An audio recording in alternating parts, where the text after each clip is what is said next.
के साथ मैं आदती त्यागी हूं। तो नए कृषि कानूनों के खिलाफ किसानों के आंदोलन को 9 महीने से ज्यादा हो चुके हैं, लेकिन इतने दिनों आंदोलन का मकसद बदल चुका है और इसकी बानगी कल मुजफ्फरनगर में हुई किसान महापंचायत में साफ दिखाई दी, जहां मंच तो किसानों के लिए बना था, लेकिन किसानों को छोड़कर आप कह सकते हैं हर मुद्दे पर बात हुई। महापंचायत में कानून वापस लेने का जिक्र तो हुआ, लेकिन एमएसपी, सरकारी खरीद, स्वामीनाथन पैनल की रिपोर्ट, सब्सिडी जैसे मुद्दे, इनकी जगह जानते हैं क्या सुनाई दिया? जो भी आपने हमारी इस रिपोर्ट में भी देखा, अल्लाहू अकबर, हर हर महादेव, मोदी योगी हटाओ, ऐसे नारे सुने गए।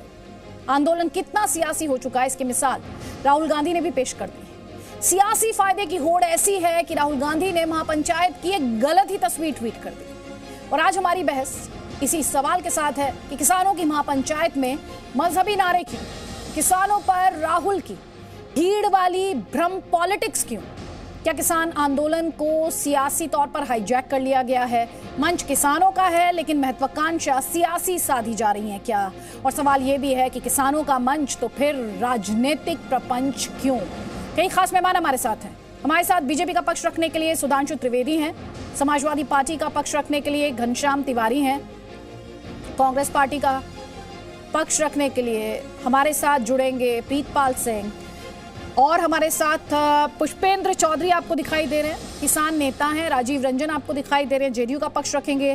पुष्पेंद्र चौधरी, मैं पहला सवाल आप ही से लेती हूं सर, क्योंकि किसानों के मंच का किस तरह से किसानों के कंधे का सियासी इस्तेमाल किया जा रहा है, राजनीतिक दल सियासी रोटी उस पर सेक रहे हैं। और उससे भी बड़ा सवाल, किसानों के मंच पर अल्लाहू अकबर, हर हर महादेव, इस तरह के नारों की जरूरत क्या है सर? यही माना जाए बस फिर तो कि अगले साल जो यूपी में विधानसभा चुनाव होने हैं उसके लिहाज से एक पॉलिटिकल रैली थी।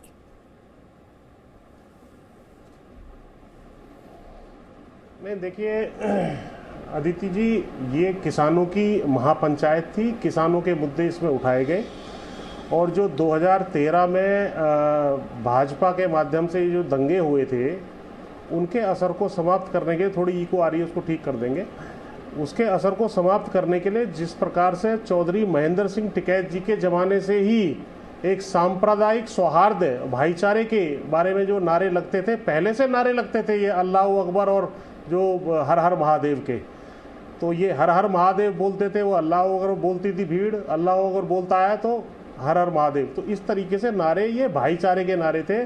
और वहाँ पर जो है जो बोले सोनिहाल सत श्री अकाल, इस नारे को भी लगाया गया। इन्हें हिंदू, मुस्लिम, सिख, ईसाई सब धर्मों में जो किसान भाई है उनकी एकता को प्रदर्शित करने के लिए नारों का प्रयोग किया गया, पहली बात। दूसरा जो आपने प्रश्न उठाया कि क्या भाई सियासत हो रही है, मानते सर, एक सेकंड सर, एक सेकंड, किसानों का मंच, आप बार बार इस बात को कहते रहे किसान और किसान नेता कि ये किसानों का मंच जो है हम इसे राजनीतिक कंधा, राजनीति करने वालों को अपना कंधा नहीं देंगे। मैं आपसे, मेरे दो ही सवाल हैं आज इस पूरे डिस्कशन में, जिससे दर्शकों को क्लैरिटी मिले। पुष्पेंद्र जी, अल्लाहू अकबर, हर हर महादेव की किसानों के आंदोलन में इन नारों की जरूरत क्यों पड़ी है सर, अगर इसके पीछे राजनीतिक महत्वाकांक्षा नहीं है तो? नहीं, मैंने आपको बता दिया, ये ऐतिहासिक रूप से चौधरी महेंद्र सिंह टिकैत के ज़माने से ही हिंदू, मुस्लिम, सिख, सभी धर्मों के, सभी जातियों के जो किसान हैं उनको किसान के रूप में एकजुट करने के लिए, क्योंकि हमारा जो देश है इसमें अनेक धर्म हैं, उन सबके मानने वाले किसान भाई हैं, उन सबको एकजुट करने के लिए और एकता प्रदर्शित करने के नारे कि हम सारे धर्मों का सम्मान करते हैं और सारे धर्मों को के किसानों को एक साथ लेकर के चलते हैं, पहली बात। फिर आप पुष्पेंद्र जी मुझसे ये कह रहे हैं अल्लाहू अकबर और हर हर महादेव कहने से, ये नारे लगा देने से हर धर्म का सम्मान हो गया सर? हाँ बिल्कुल, उस चीज को वो मानने वाले जो है उनका सबका सम्मान करके हम चल रहे हैं। और इन नारों से किसी भी व्यक्ति को इस देश में आपत्ति,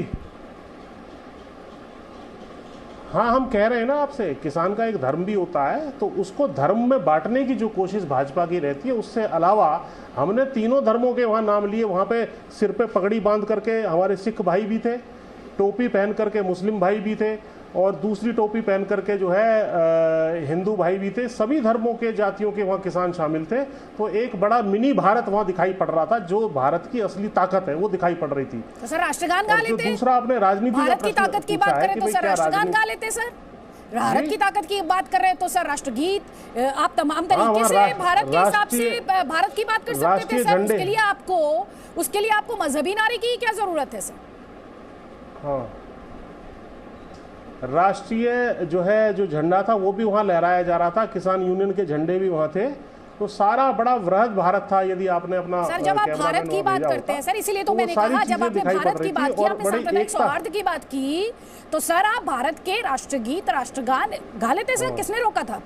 किसी ने नहीं रोका था। लेकिन आप तो, मैं आपसे मजहबी नारों को लेकर सवाल कर रही हूँ, आप छिप तो भारत के पीछे रहे हैं, लेकिन आपके पास उसका कोई जवाब नहीं। बहरहाल सर, बहरहाल सुन लीजिए। अब एक सेकेंड, मास्टर शिवराज नहीं, जवाब दे तो दिया मैंने आपको।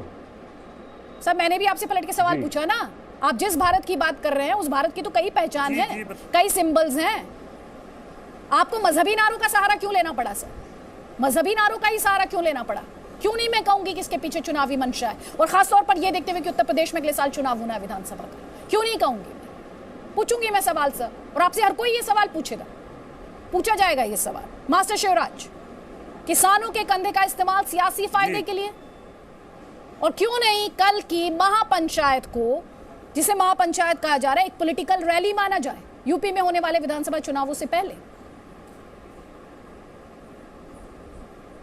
नहीं, अब ये तो एक शब्द के कई कई अर्थ होते हैं, एक शब्द के कई कई पर्यायवाची देश में होते हैं।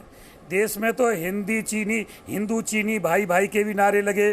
देश में हिंदू मुस्लिम सिख ईसाई है आपस में भाई भाई, ये तो सब भाईचारे की बात है, इस पर कहीं कोई किसी को आपत्ति नहीं होनी चाहिए। और किसान में 36 बिरादरी हैं, किसान एक बिरादरी का नहीं है, 36 बिरादरी का है, सभी का किसान बिरादरी में सम्मान है। रही राजनीतिक की बात, तो हमारा देश लोकतांत्रिक देश है, वोट का देश है। अगर कोई किसान की बात नहीं सुनेगा तो किसान सत्ताधारी पार्टी से नाराज होगा, ये बिल्कुल श्योर है, 100% है।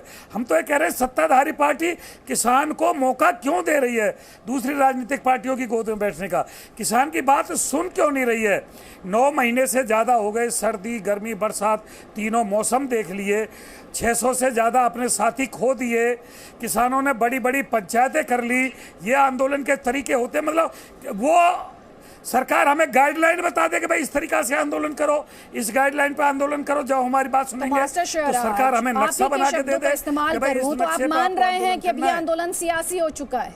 आप ही ने अब कभी ये कहा कि सरकार हमें कह रही है, भाई सरकार हमें कह रही है कि हम विरोधी दलों का हाथ। बिल्कुल मैं मान रहा हूँ राजीव रंजन, बिल्कुल मैं कह रहा हूँ आंदोलन सियासी हो, सुन लो, इसमें कोई दो राय नहीं है। आंदोलन सियासी हो चुका है और भाजपा के विरुद्ध हो चुका है, सत्ताधारी पार्टी के विरुद्ध हो चुका है।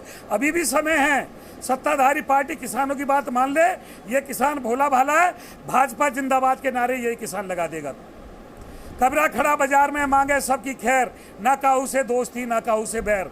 भाजपा के दुश्मन नहीं है हम, मैंने भी भाजपा को वोट दिया है, भारतीय किसान यूनियन लोक शक्ति ने समर्थन किया है पिछले चुनावों में भाजपा का, और भारतीय किसान यूनियन लोक शक्ति आगे भी समर्थन कर देगी। मास्टर शिवराज, आप कुल मिलाकर जो बातें कर रहे हैं सर, पहले तो धर्म की बात हो रही थी, आपने तो उसमें जातियां भी बता दी किसान की, आपने तो उसमें किसान की जातियां भी बता दी। थोड़ी देर पहले पुष्पेंद्र जी उसमें भारत की बात कर रहे थे। 36 बिरादरी है किसान। ठीक सर, वही तो मैं बात कर रही हूँ, वही तो मैं बात कर रही हूँ।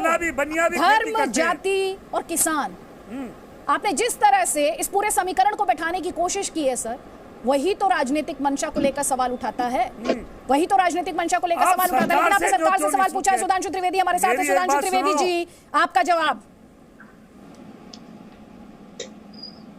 देखिए, जिस प्रकार की का दृश्य दिखाई पड़ा और जिस प्रकार की प्रतिक्रिया दी जा रही है, उस पर तो मैं सिर्फ पहले एक वाक्य कहना चाहूंगा कि जो जो वो मुझसे बोलता चला गया, त्यों उसका खोल उतरता चला। किसान आंदोलन के ऊपर ये बात पूर्णतः चरितार्थ होती है कि वास्तविकता क्या थी और हकीकत क्या है। अभी मैं आपसे जुड़ नहीं पाया था, परंतु मैं देख रहा था जिस प्रकार से पुष्पेंद्र जी बोले कि साहब 2013 में भाजपा ने दंगे कराए। अरे मान्यवर, क्या बोल रहे हैं? आपने उस परिवार का कितना बड़ा अपमान कर दिया, जिनके घर की लड़कियों की छेड़खानी के विषय को लेकर रिपोर्ट दर्ज नहीं की जा रही थी, आजम खां के कहने पे उन्हीं के परिवार वालों को अंदर कर दिया गया था। कितनी बड़ी पंचायत हुई थी और उस महापंचायत में निर्णय हुआ था कि उस समय की सरकार ने पुलिस से कैसा दमन कराया, और आज आपने मजाक उड़ा दिया उसका। मेरे विचार से पहली बात तो आज किसान आंदोलन का उन सब बातों से कोई लेना देना नहीं। दूसरी बात, यदि ये है तो उस यथार्थ का आपने कितना बड़ा मजाक उड़ा दिया। वो परिवारों के लोग जिनके ऊपर मुकदमे दर्ज हुए, जिनके लोग घायल हुए, जिनके लोग मारे गए, सबका मजाक। दूसरी बात मैं विनम्रता से कहता हूं, जिस किसी ने भी ये कहा कि अल्लाह अकबर और हर हर महादेव सांप्रदायिक सौहार्द के लिए है, मैं चुनौती से कहता हूं, हर हर महादेव लगाने वालों से आप अल्लाह अकबर लगवा सकते हैं। एक अल्लाह अकबर वाले से हर हर महादेव लगा के दिखाओ भाई, चुनौती कदा लगा के दिखवाइए। हो ही नहीं सकता, क्योंकि अल्लाह अकबर का मतलब एक ही अल्लाह, सिर्फ वही और ग्रेट है और कोई नहीं, दूसरा कोई नहीं। और अल्लाह का मतलब भगवान नहीं है। अल्लाह वाला कोई भगवान और अल्लाह को, महादेव और अल्लाह को बराबर मानने को तैयार नहीं है। बुनवा के दिखा दे। इसलिए ये सांप्रदायिक सौहार्द का विषय नहीं, ये शुद्ध राजनीतिक स्वार्थ का विषय था। और फिर एक और बात कहूंगा भाई, ये सांप्रदायिक सौहार्द, जातिगत समीकरण, दंगे, सांप्रदायिकता, इसका ये 3 किसान विधेयकों से क्या संबंध है? मेरे विद्वान किसान मित्र बता दे तो मैं उनकी बात को पूर्णतः सरकार के पास पहुंचाने का प्रयास करूंगा।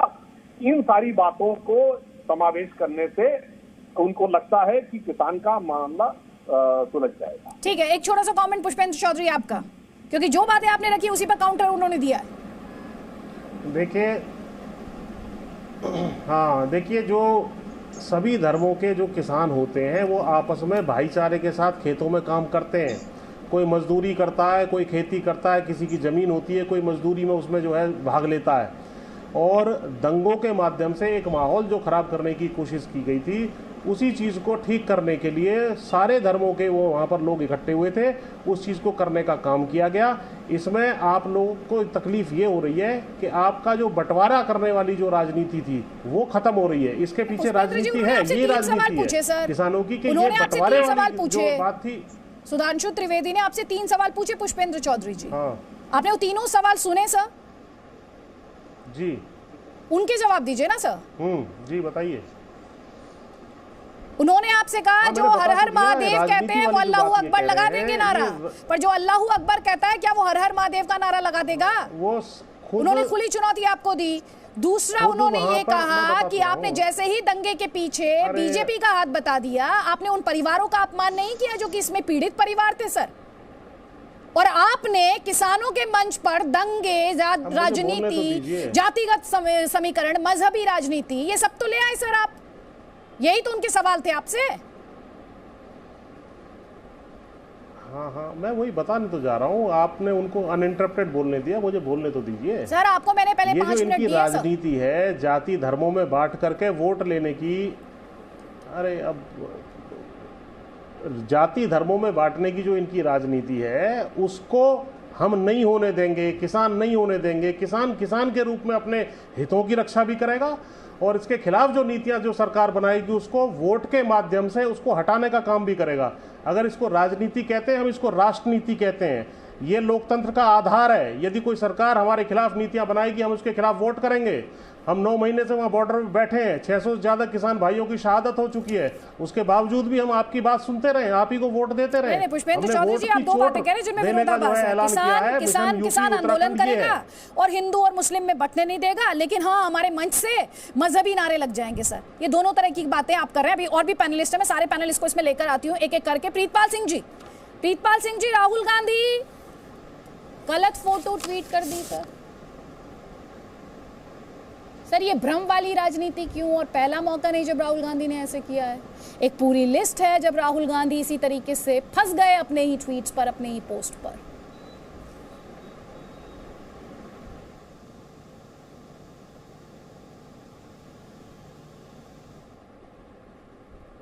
प्रीतपाल जी की आवाज हम तक नहीं पहुंच पा रही है। घनश्याम तिवारी, अगर आप तक आवाज पहुंच पा रही हो तो किसानों का मंच, लेकिन उसका राजनीतिकरण, उस पर मजहबी नारे, ये किसानों का। देखिए, नमस्कार अदिति जी, आपको, आपके दर्शकों को और मेरे तमाम को पैनलिस्ट को, आपको मेरी आवाज आ रही है? जी, आ रही है सर, आ रही है।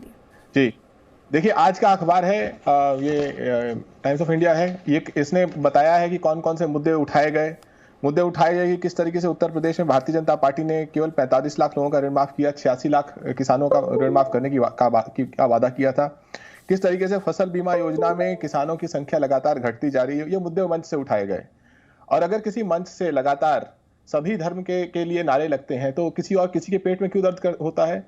मुझे लगता है कि जिन लोगों के पेट में दर्द होता है वो वही लोग होंगे जो पिछले 7.5 साल से इस देश में हर रोज हिंदू मुस्लिम बहस करा रहे हैं, चाहे मीडिया पे करा रहे हो, किसी और मंच पे करा रहे हो, कभी अपने सेट पर नकली मंदिर बनाकर बहस कराते हैं, कभी किसी दो लोगों को जो आपस में लड़ सके मीडिया के मंच पे उनको बुला के बहस कराते हैं। जहां तक सुधांशु त्रिवेदी जी की बात है, इस देश का किसान तो आज उसे दिवाली में खूब जोर शोर से दिवाली मनानी चाहिए, क्योंकि 2022 आ रहा है। 2022 में इन्होंने किसान की रकम दुगनी करने की कोशिश की थी, का वादा किया था।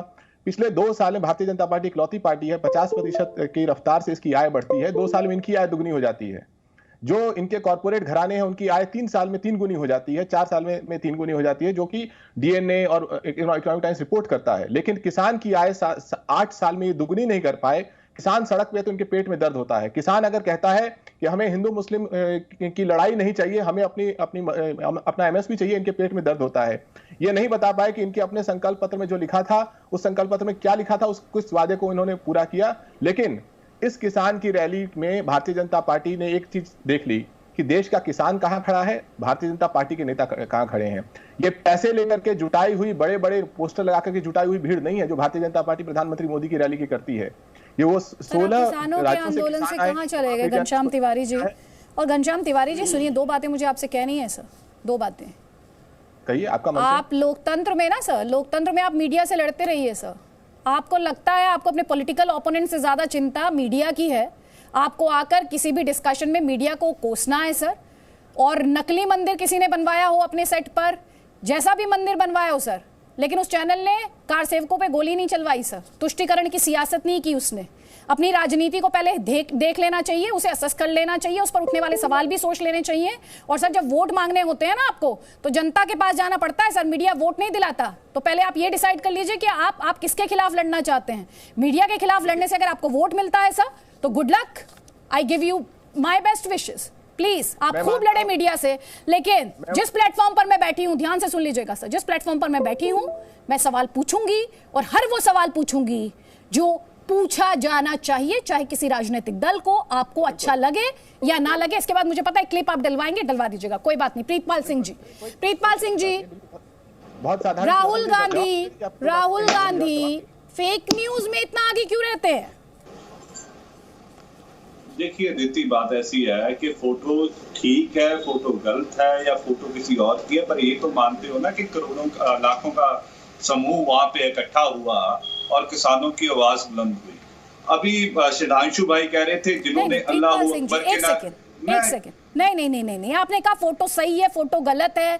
सर फोटो किसने साझा की है, फोटो किसने शेयर की है, उस व्यक्ति की विश्वसनीयता, उसकी क्रेडिबिलिटी आपके लिए कोई मायने नहीं रखती सर?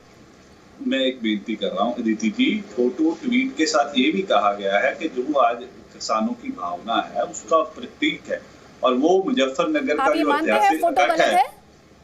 मैं कह रहा हूँ, आप कह रहे हो तो फोटो गलत ट्वीट हुई है, तो मैं आपकी बात को ही आगे लेके जा रहा हूँ।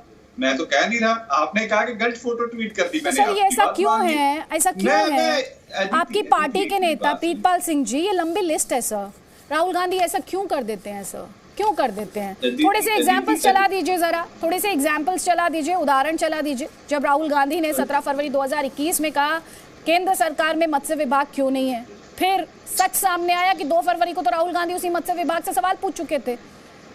अक्टूबर 2020 में उन्होंने कहा 1200 किलोमीटर जमीन जो है वो दे दी है चीन को। विदेश मंत्रालय ने दावों को झूठा करार दे दिया था सर। ऐसे दावे बार बार किए उन्होंने। रफाल की कीमत, एक रफाल की कीमत को लेकर अलग अलग दावे किए, जिसकी कीमत उन्होंने 700 करोड़ से लेके 520 करोड़ तक अलग अलग दावों में अलग अलग कीमत बता दी सर।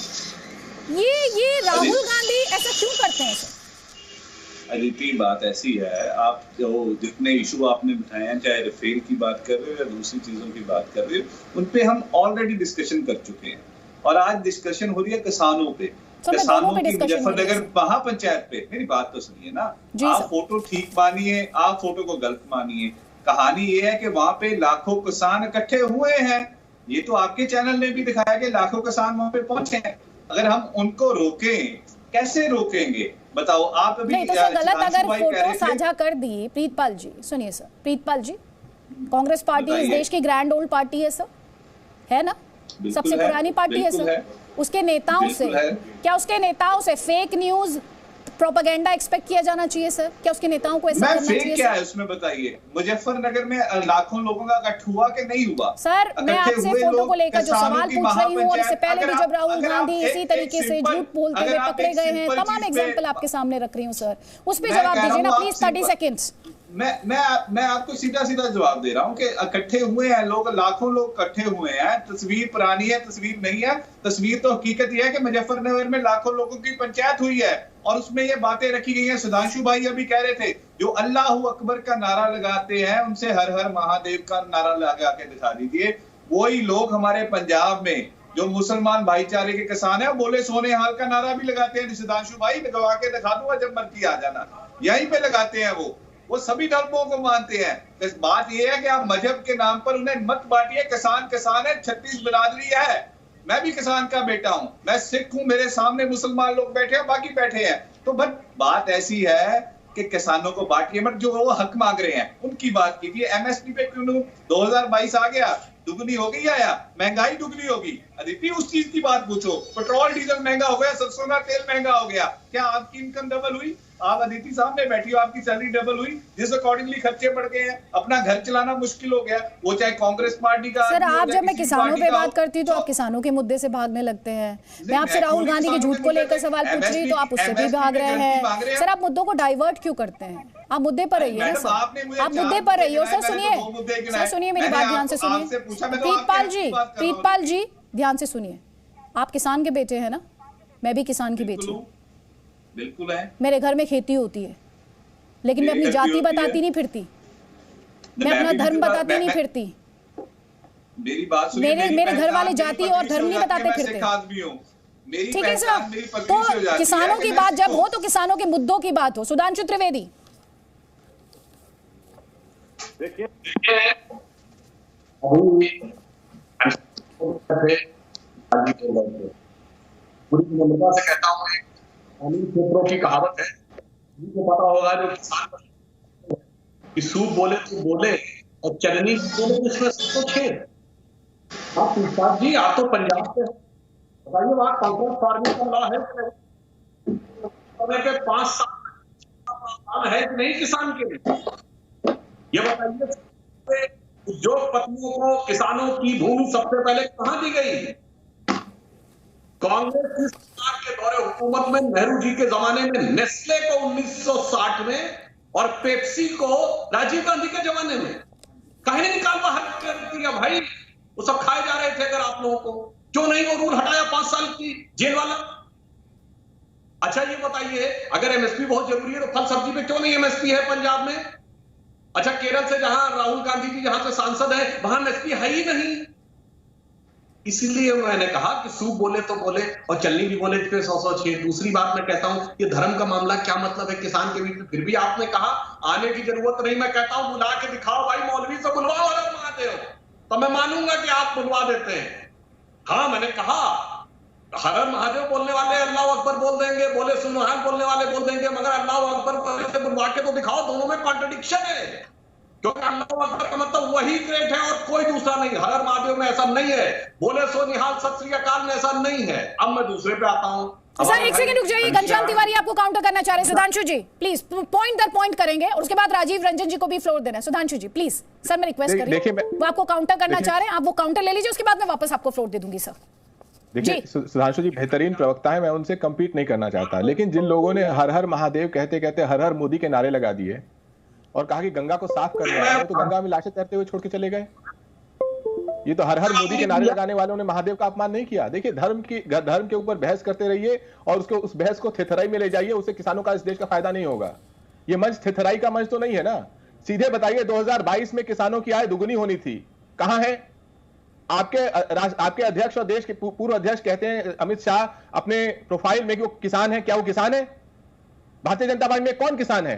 देश का किसान मंत्री एक ऐसी रैली करके दिखा दे देश का किसान मंत्री छुपा रहता है, देश के किसान रैली करते हैं और भारतीय जनता पार्टी के प्रवक्ता जो है उलझुल बातें करते हैं। साफ साफ बताइए कि डीजल महंगा हुआ, किसान को नुकसान हुआ कि नहीं हुआ? जो किसान से आपने वादा किया था, चाहे 2014 में किया था, 17 में किया था, 19 में किया था, उसने कौन सा वादा पूरा किया? जिन किसानों को आप माओवादी कहते थे, नक्सलवादी कहते थे, आज जब वो किसान खड़े हैं तो आप मुंह छुपा क्यों घूम रहे हैं? ठीक है, जवाब ले लीजिए सुधांशु त्रिवेदी। देश के कृषि मंत्री का बयान। सुधांशु त्रिवेदी, आप आवेश मत आइए भाई घनश्याम जी, इतना आवेश मत आइए। मैंने तो अभी आपकी बात का जवाब नहीं दिया था, आपको पिछले से लेकर इस वक्त में दोनों तक का जवाब दिया। सबसे पहले आपने कहा किसान की आय दुगनी होने की बात। अरे हमारे यहाँ वो नेता नहीं है जो पहले बिलो पॉवर्टी लाइन थे और 7 साल में 100 करोड़ की संपत्ति, ये आपके यहाँ है।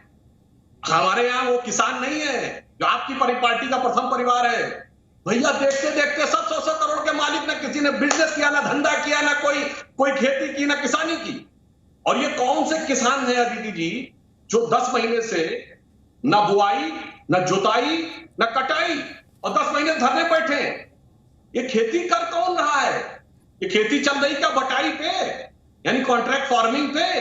और मैं घनश्याम जी को यह भी याद दिलाना चाहता हूं, देखिए वो हार्वर्ड के पढ़े लिखे हैं, भारत के सबसे पढ़े लिखे नेताओं में से एक है, समाजवादी पार्टी में तो पक्का सबसे पढ़े लिखे होंगे, मगर ये भूल गए। अरे साहब, आप कह रहे हैं सांप्रदायिकता की बात नहीं करो। वो पार्टी जिसके नेता ने कहा था मैं इससे ज्यादा क्या करवा सकता था कि मैंने 16 हिंदू मरवा दिए थे, मुसलमानों के लिए ज्यादा क्या कर सकता। वो पार्टी जिसके नेता मुलायम सिंह ने 2017 के चुनाव में कहा कि अखिलेश ने मुसलमानों के लिए कुछ नहीं किया, तो फिर अखिलेश यादव जी ने कहा मैंने मुसलमानों के लिए ये किया। और पुष्पेंद्र जी, आप भी याद करिए, मुजफ्फरनगर के दंगों के बाद कहा सिर्फ मुस्लिमों को हम देंगे मुआवजा, हाई कोर्ट ने रोक दिया, इसलिए नहीं दे पाए। वो जाकर कहती है सांप्रदायिक विभाजन की राजनीति नहीं करिए। इसीलिए मैंने कहा ये दोनों जब बोलते हैं तो फिर अंत में वही कह के बात समाप्त करता हूं, तू बोले तो बोले, चलनी ही बोले जिसमें 100 छेद। पुष्पेंद्र जी, उसके बाद राजीव रंजन, प्लीज जल्दी जल्दी 30 सेकंड्स। पुष्पेंद्र जी आपका काउंटर, सुधांशु त्रिवेदी जो बड़े सवाल उन्होंने खड़े किए, और उसके बाद प्लीज राजीव रंजन को फ्लो। हाँ, देखिए मैं मुद्दे की बात पे आता हूँ। जो 6-7 घंटे रैली चली है उसमें मुद्दे जो थे वो ये थे कि गन्ने का भाव जो 450 रुपये प्रति कुंटल इन्होंने घोषित किया था कि देंगे, वो क्यों नहीं दिया गया?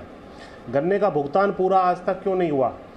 9 महीने से किसान वहाँ बैठे हुए, काले कानून वापस क्यों नहीं हुए? MSP की लीगल गारंटी आप क्यों नहीं देते? आप 100 रुपये 90 रुपये में तेल क्यों बेच रहे हैं? आपने गैस का प्राइस इतना क्यों बढ़ाया हुआ है?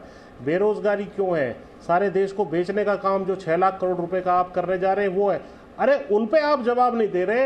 एक नारा जो हुआ वो ब्रेकिंग न्यूज है, और बाकी जो है जिसके लिए किसान 600 शहीद हो गए वो न्यूज नहीं है। उसके ऊपर जब आप जस्टिफाई करने लगते हैं, जब आप मजहबी नारों को जस्टिफाई करने लगते हैं तो सर सवाल तो उठेंगे। जब किसानों के मंच पर मजहबी नारे आ जाएंगे तो सर सवाल उठेंगे, तब मंशा पे भी सवाल उठेंगे और आपको जवाब देना पड़ेगा सर। 5-10 सेकंड नहीं वो बात हो गई, तो बाकी बात की तो बात करिए ना। सर आप ही ने तो दंगों का जिक्र किया, आपने भी दंगों का जिक्र किया, राकेश टिकैत ने भी दंगों का जिक्र किया। सर किसानों के मंच पर दंगों का क्या काम है सर? किसानों के मंच पर दंगों का क्या काम है, आप मुझे ये बताइए ना। देखिए मैंने उसका, अरे किसानों के मंच पर लीगल MSP की गारंटी का मामला है, गन्ने का मामला है, उनकी बात करिए ना। उनके क्यों नहीं बात कर रहे हैं आप? सर उनकी बात तो आप उनसे जवाब ले लीजिए, लेकिन मैं आपसे जो सवाल कर रही हूँ आप उस पर भी तो बात कीजिए। किसानों के मंच पर दंगे का क्या काम है? आपने स्टार्ट किया 2013 में दंगों की बात, तो आपने की सर, जवाब हो गया, आपने की ना, जवाब दे दिया, ये आपने स्टार्ट किया, तो अब इस पर जवाब आपको देना पड़ेगा। आपने जो सवाल उठाए थे उसी पर अब आपको जवाब मिल रहा है और उस पर आपको जवाब देना है। आपने अल्लाहू अकबर से शुरू किया, हाँ दे दिया ना, अल्लाहू अकबर से आपने शुरू किया प्रोग्राम को। आपने किसानों के मुद्दों पे बात करनी थी शुरू से, किसानों के मुद्दे पर। मैंने तो किसानों के मुद्दे पे भी बात की, मैंने किसानों के मंच की भी बात की, मैंने राजनीतिक मंशा की भी बात की, लेकिन आपने धर्म की भी बात की, आपने जाति की भी बात की, आपके नेता ने किसानों के मंच पर दंगे की भी बात की। And that is where the problem is sir, and that is exactly where the problem is. Sudhanshu Trivedi आपका जवाब, और उसके बाद प्रीतपाल सिंह प्लीज। अरे पूछिए ना। हाँ सर, तो पूछ सुनिए, अब जवाब सुनिए सर, प्लीज जवाब सुनिए। Thank you. बिल्कुल मुद्दे की बात आप बताऊं, गन्ने का मूल्य तय बोलिए हाँ या ना, MSP नहीं बोलिए हाँ या, MSP में सबसे अधिक बढ़ोतरी हुई है कि नहीं बोलिए हाँ। पहली बार किसानों को 6,000 रुपए किसान सम्मान निधि मिली है कि नहीं बोलिए हाँ। साल में 80 करोड़ लोग मुफ्त अनाज लगातार दिया गया है कि नहीं? बोलिए हाँ या ना। आप रुक जाइए सर, आप जवाब देने दीजिए इनको पहले। पुष्पेंद्र चौधरी प्लीज। जी जी, इनकी आवाज़ साफ नहीं आ रही है मुझे। अंदाजे से 80 करोड़ की बात कर रहे हैं शायद, ये कुछ के लोगों को अनाज दिया गया। अरे 450 रुपए गन्ने का रेट क्यों नहीं दिया आपने? ये बताइए ना, जो मैंने प्रश्न उठाया है। सुधांशु त्रिवेदी एंड पुष्पेंद्र चौधरी, जो सुधांशु जी के सवाल है, सुधांशु जी डायरेक्ट पुष्पेंद्र चौधरी से पूछ पाए please for a minute. Sudhanshu ji एक एक करके सवाल का जवाब लेंगे सर, क्योंकि मैं नहीं चाहती मुद्दे से भटके। पहला सवाल आपका क्या है उसका जवाब देंगे Pushpendra Chaudhary, please to the point sir. अभी तक गन्ने का सर्वाधिक समर्थन दिया गया है। 450 रुपए क्यों नहीं हुआ? नहीं बोलिए। एमएसपी अभी तक सबसे बढ़ोतरी एक साल में हुई नहीं। बोलिए। एक सेकेंड आप दीजिए जवाब। मुफ्त अनाज दिया गया है कि नहीं? बोलिए हाँ या ना। इनकी आवाज 6,000 रुपए मेरे प्रश्नों का क्या जवाब दिया है वो बता दीजिए मुझे। और इंफ्रास्ट्रक्चर सारे गांवों में पहुंची है नहीं, इन सालों में मैं तो सिर्फ ये कह रहा हूं कि किसान के लिए अभी तक हुआ है। और फिर मैं विनम्रता से आ रही है। चलिए मैं एक कमेंट यहाँ पर, एक कमेंट यहाँ पर प्रीतपाल सिंह का ले लेती हूँ मैं। पुष्पेंद्र जी 1 मिनट दे दीजिए सर, उनका एक कमेंट ले लेती हूँ, फिर मैं आपको वापस फ्लोर दूंगी सर। अदिति, सुधांशु भाई से ये पूछिए कि इन्होंने कहा कि 5 रुपए की वृद्धि हुई है एफआरपी पे, जब पंजाब में 50 रुपए की वृद्धि हुई है उसकी भी बात बताइए ना। हाँ क्या ना? पंजाब गवर्नमेंट उसके किसानों के हक के लिए लड़ रही है, बोलिए हाँ या ना। आपने किसानों का कर्जा माफ करने की बात कही थी, आपने किया? पंजाब गवर्नमेंट ने किया? बोलो हाँ या ना। उसके बाद बताओ कि गन्ना किसानों का भुगतान कितना पेंडिंग है? 2021-22 का 10,000 करोड़ रुपया गन्ना किसानों का बकाया खड़ा है, देना है कि नहीं देना है? बोलो हाँ या ना। ठीक है, आप हाँ या ना का जवाब सुधांशु त्रिवेदी देंगे ना सर? हाँ। सुधांशु त्रिवेदी जवाब देंगे। आप सवाल पूछ रहे हैं तो जवाब लीजिए। जैसे सुधांशु त्रिवेदी ने सवाल पूछा तो मैंने पुष्पेंद्र जी को फ्लोर दिया, मैं वापस सुधांशु जी को ही फ्लोर दूंगी क्योंकि आपके सवाल उनसे हैं। सुधांशु त्रिवेदी किया, अगर मेरे भाई बता दीजिए ना, 5 साल जेल में डालने वाला कानून क्यों नहीं हटाया? एक ही बात का जवाब दीजिए। रिपीट कीजिए सुधांशु भाई, आवाज नहीं आई आपकी। बताइए, जवाब दीजिए ना। 5 साल किसान को जेल में डालने का कानून क्यों नहीं हटाया? पेप्सी को क्यों नहीं हटाया? अच्छा मैं देता हूं जवाब। वो कानून किसने बनाया था? बीजेपी और अकाली गवर्नमेंट ने बनाया था। आपके आते साल हमने उस कॉन्ट्रैक्ट फार्मिंग लॉ को कैंसिल कर दिया पंजाब में।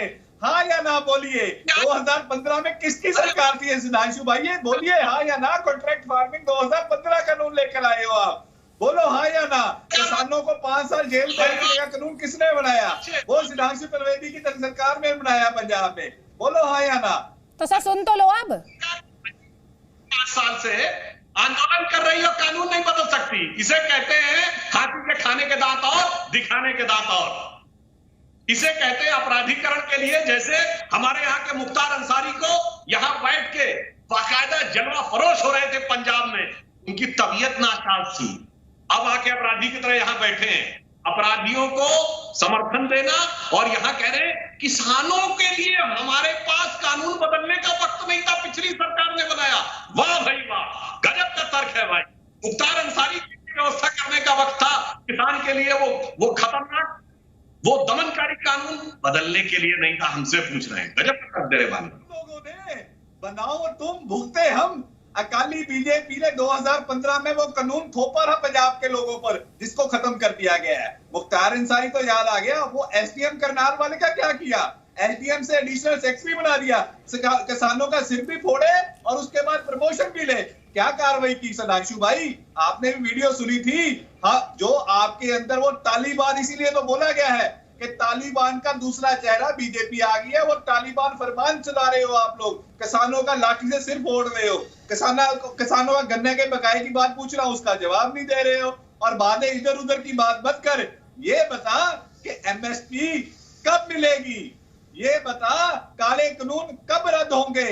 ये बताओ 2022 में आया दुगनी होगी कि नहीं होगी? सुधांशु त्रिवेदी सवाल ही पूछेंगे, जवाब तो लें आप लोग। आप लोग सवाल ही पूछते हैं, जवाब सुनते नहीं है सर। जवाब सुनिए आप। नहीं, किसी बात का जवाब नहीं। चलिए हम बिल्कुल पॉइंट बाय पॉइंट जवाब देते हैं आपको। ये बताइए एमएसपी लागू है कि नहीं? बताइए एमएसपी लागू है कि नहीं? बोलिए पहले, पॉइंट बाय पॉइंट करते हैं। लागू है? हाँ, कितनी फसलों की बात कर रहे हो? एमएसपी पे पूरी खरीद हो रही है कि नहीं, ये बताइए। एमएसपी पे पॉइंट बाय पॉइंट हो रही है सुधांशु भाई के नहीं, ये बताइए। आप बताइए एमएसपी लागू है? मैं कह रहा हूँ एमएसपी खत्म हो गई, सरकारी गारंटी है कि नहीं है, उसी चीज। अच्छा ये बताइए, आप नोट तो लॉ है कि सरकारी गारंटी है, तो नोट लेना क्यों बंद कर दिए? नोट लेना आप लिखते हैं 10-100 रुपए का नोट, तो उसपे क्या लिखता है?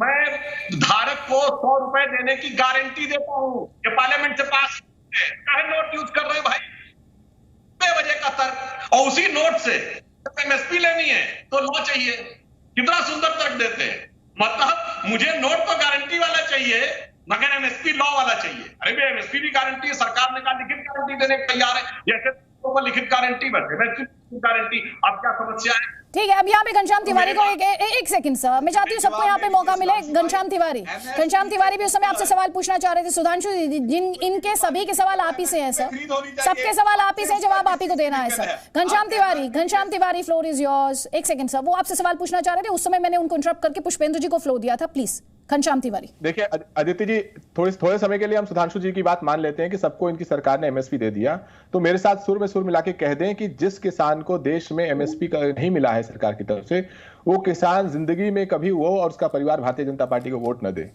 फिर देखिए किस तरीके से भारतीय जनता पार्टी का सुपड़ा साफ होता है। टीवी पर झूठ बोल देना कि सबको एमएसपी मिल गया, इस सरकार ने पेट्रोल डीजल के दाम जिस दोगुनी तिगुनी रफ्तार से बढ़ाए हैं, भारतीय जनता पार्टी ने अपनी आय जो जिस दोगुनी तिगुनी रफ्तार से बढ़ाई है, देश का कोई भी किसान है जिसकी आय उस रफ्तार से बढ़ी है।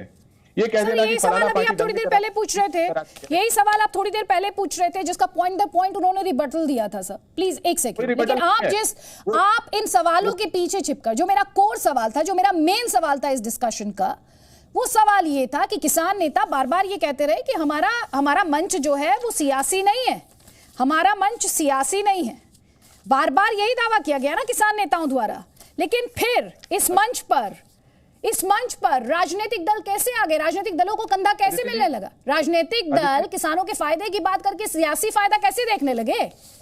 ये सवाल था मेरा। पुष्पेंद्र चौधरी, मुझे याद है कि जब डिमोनेटाइजेशन सरकार ने किया था और चिप वाले नोट जो नहीं आ पाए, उस दौर में भारतीय जनता पार्टी चंडीगढ़ में म्युनिसिपल इलेक्शन जीत गई थी और उसके बाद दावा करने लगी थी कि चंडीगढ़ का म्युनिसिपल इलेक्शन डिमोनेटाइजेशन का सपोर्ट है। सर अब आप डिमोनेटाइजेशन पर चले गए, मेरे पास समय थोड़ा सा लिमिटेड है सर, और क्योंकि कह सकती है, लेकिन अगर देश के किसान एक सेकंड रुक जाइए, सुधांशु त्रिवेदी तक आवाज जा रही है तो सियासी हो जाता है। पुष्पेंद्र चौधरी, जो किसान नेता ये दम भरते रहे कि हमारा मंच सियासी मंच नहीं बनेगा, वो सियासी मंच में तब्दील कैसे हो गया सर? नहीं, कोई सियासी मंच नहीं बना। और जन सरोकार के मुद्दों पर यदि हमारे फेवर की नीतियां नहीं बनाएगी सरकार, उसके खिलाफ माहौल बनाना, उसके खिलाफ वोट मांगने की अपील करना, इसमें ये सियासी नहीं है, ये राष्ट्र धर्म है, ये राष्ट्रनीति है, राजनीति नहीं है। ये हम तो ये राजनीति नहीं है, ये जो जब हम इनको वोट देके बना रहे थे उस दिन हम सियासी नहीं थे, आज हम सियासी हो गए। नहीं, ये राजनीति नहीं है, राष्ट्रनीति है ये। अच्छा, ये राजनीति नहीं है, काम करेंगे। एक महापंचायत का पॉलिटिकल रैली के तौर पर प्रोजेक्ट किया जाना, उसमें मजहबी नारे लगना, वोट देते उसमें दंगों तक की बात कर लेना, ये सियासी नहीं है। ठीक है, सुधांशु त्रिवेदी ये कह रहे हैं इसमें कुछ भी सियासी नहीं, आप बदनाम कर रहे हैं। देखिए, मेरा मानना है कि देश की जनता अब बहुत प्रबुद्ध है, उसे साफ समझ में आ रहा है क्या सियासत और क्या सियासत नहीं। मैं ईमानदारी से कह रहा हूं, ये एक आंदोलन ऐसा आंदोलन है जो कि इसलिए चल रहा है 9-10 महीने से क्योंकि इसका कोई नेता नहीं है। इसे कोई बुरा ना माने, किसी की हैसियत ही नहीं है कि इस आंदोलन को समाप्त कर, इसलिए सब चलते आंदोलन में अपना, जैसे कहते हैं, बहती गंगा में हाथ धोते रहो। जैसे चौधरी महेंद्र सिंह शिकायत थे, उन्होंने याद करिए राजीव गांधी के जमाने में सन 87-88 में पूरी दिल्ली का वोट क्लब से लेके और आपका, ठीक है, आप कह रहे हैं बहती गंगा में हाथ धोने की कोशिश राजनीतिक दल कर रहे हैं। मास्टर शिवराज आपसे कुछ कहना चाह रहे हैं, सुनिए सर। मास्टर शिवराज, मैं ये कहना चाह रहा हूँ, देश का किसान तो सौतेली माँ का बेटा, और सभी ने उस पर राजनीति की है। कोई जो भी पार्टी सत्ता में रही हो, विपक्ष में रही हो, सभी ने। अभी मोदी जी का संसदीय क्षेत्र है वाराणसी, वहाँ के डीएम ने किसानों को बिना मुआवजा दिए उनकी खड़ी फसल जुतवा दी, किसानों को लठ मार के जेल में बंद कर दिया वाराणसी में। नोएडा में किसानों को पीट पीट के अपना हक मांगने के लिए ऋतु माहेश्वरी कोई मीटिंग नहीं करती है किसानों से, उन्हें 3-4 साल पोस्टिंग हो गए, आज तक किसानों से एक वार्ता नहीं की। अगर अपना हक मांगता है तो उनको पीट पीट के जेल में भर दिया जाता है। जेवर में 5 गांव एयरपोर्ट के लिए विस्थापित हुए, वहाँ 88 अभियंता बिजली का उनको कनेक्शन नहीं देता है और वो किसी की न जिला प्रशासन की सुनता है। सर, अब आप इंडिविजुअल्स को पॉइंट आउट कर रहे हैं, इंडिविजुअल्स को पॉइंट आउट कर रहे हैं, आपके दावे की कंफर्मेशन के लिए मेरे पास वक्त नहीं सर इस वक्त।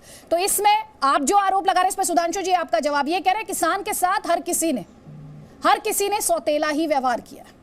देखिए, मैं कह रहा हूं कि अगर कोई व्यक्तिगत बातें हैं, जैसे इन्होंने जेवर एयरपोर्ट या अदर बात कही, तो वो एक प्रकरण के अनुसार तो मैं पूरी सहानुभूति से कहता हूं कि उसमें किसानों का जो समुचित हक है मिलना चाहिए। परंतु जिस आंदोलन की बात करते हैं, ये बताइए, अरे भाई गाजियाबाद में आंदोलन तो गाजीपुर में भी तो करके दिखा दीजिए, मुजफ्फरनगर में है तो मुजफ्फरपुर में भी तो दिखा दीजिए, तब तो हम माने कि कोई किसान आंदोलन कर रहा है। पूरे भारत में भारत को छोड़े उत्तर प्रदेश के 75 जिलों में किसानों को पीट पीट के बंद नहीं किया। अरे मैं बताइए ना, चलिए कलकत्ता में करके दिखा दीजिए ना, बंगाल में तो आपकी समर्थक सरकार है, 5 लोग हो रहा है, आंध्र में क्यों नहीं हो रहा, तेलंगाना में क्यों नहीं हो रहा, तमिलनाडु में क्यों नहीं हो रहा, केरल में क्यों नहीं हो रहा, जहाँ विपक्ष की सरकार है, महाराष्ट्र में क्यों नहीं हो रहा? सारे देश के किसान आंदोलन में। चलिए, मेरे पास वक्त इतना ही है, माफी के साथ आप सभी को रोकना होगा। यहाँ पर सुधांशु त्रिवेदी, घनश्याम तिवारी, प्रीतपाल सिंह, राजीव रंजन पहले इस डिस्कशन से जा चुके हैं, मास्टर शिवराज और पुष्पेंद्र चौधरी, बहुत बहुत शुक्रिया हमारे इस डिस्कशन में शामिल होने के लिए। लेकिन कुल मिलाकर सवाल वही बेसिक सवाल कि जब ये किसानों का मंच, ये किसानों का आंदोलन, तो फिर इसमें सियासत क्यों खोजी जा रही है? सियासी जमीन कौन खोज रहा है? कौन मजहबी नारे इसमें लेकर आया है? कौन इसमें दंगों की बात कर रहा है? और जब मजहबी नारों और दंगों की बात होने लगे एक मंच से, तो क्या आप उसे सिर्फ एक किसानों का मंच कह सकते हैं? ये वो सवाल है जिसका जवाब आप खुद सोच सकते हैं और आपके पास होगा भी। Presenting B News app, available on Google Play and App Store. Download it now.